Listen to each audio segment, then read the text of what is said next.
வரும் ஆகஸ்ட் 21ஆம் நாள் நடைபெறவுள்ள தமிழக வெற்றிக் கழகத்தின் 2வது மாநில மாநாட்டுக்கு தயாராகும்படி தமிழக வெற்றிக் கழகத்தினருக்கு விஜய் அழைப்பு விடுத்துள்ளார்.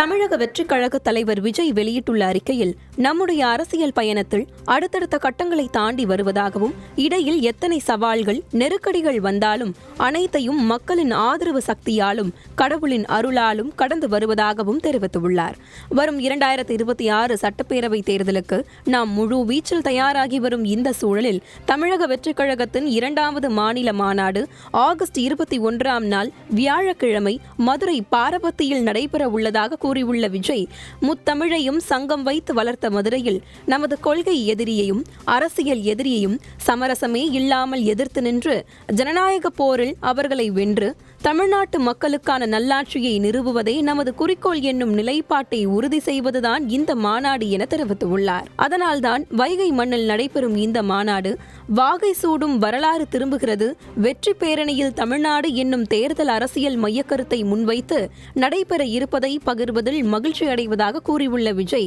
மாநிலம் அதிர மாநாட்டுக்கு தயாராவோம் எனவும், மாற்று சக்தி நாம் அன்று முதன்மை சக்தி நாம் என்பதை உலகுக்கு மீண்டும் உணர்த்துவோம், நல்லதே நடக்கும், வெற்றி நிச்சயம் என தெரிவித்துள்ளார்.